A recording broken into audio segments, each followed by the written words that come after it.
Good morning, everybody. This is Stephen Pugh of the Home Bible College. I want to continue with the life of the Apostle Paul.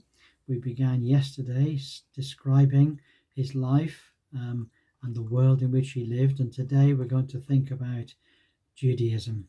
We're going to think about the religion of the Jews. It was not just a means of worship for the covenant people. It was a social, a governmental, and a religious embodiment. It was instituted by God himself through Moses, to whom he gave very detailed and very specific instructions for every intricate aspect of Jewish life. Occasionally, issues rose in which there was nothing written, and in the early days, Moses and then later the judges of Israel would give judgments on matters of this nature.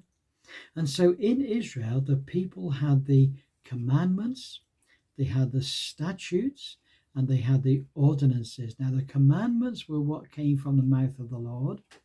The statutes were those judicial decisions that were made by God through Moses and through the 70 that worked alongside Moses.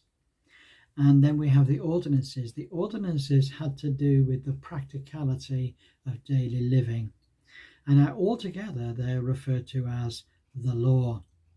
There were also offices in Israel. There was the prophets, the priests, and the leaders who eventually became the kings.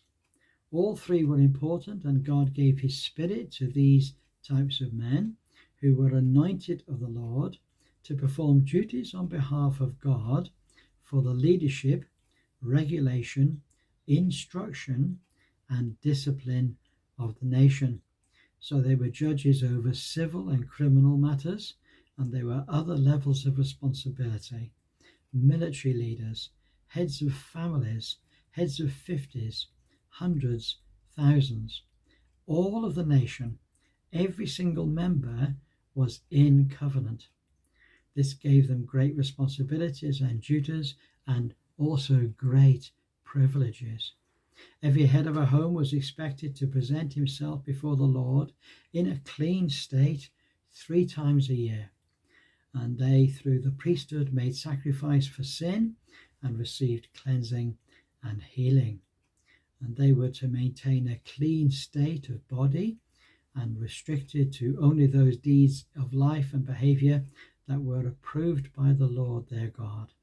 Upon the offering of a sacrifice for sin, they entered into a state of peace, shalom, in which they could have a clear conscience before God and men. And this, of course, was a constant reoccurring need. And so the temple became a very important feature of their spiritual lives. In covenant, they had duties of worship, prayer, feasts to be observed and maintained. And parents had duties to teach their children the deeds and the ways of the Lord.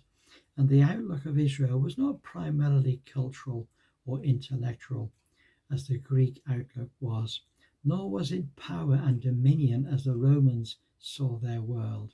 We see this in a very specific detail. In the world, all the worship of the heathen nations was focused to the east, where the sun rose. But for Israel, they faced west towards the setting sun. You see, their mindset was not on the past. They had their eye fixed upon the future, and in particular, the end of days.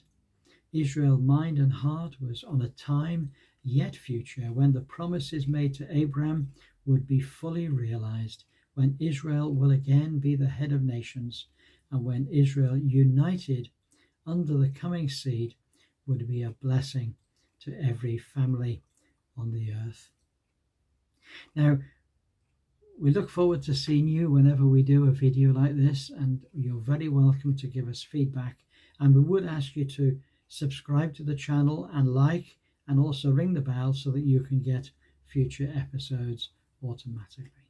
Well, God bless you. We look forward to catching up with you on our next session. Bye for now.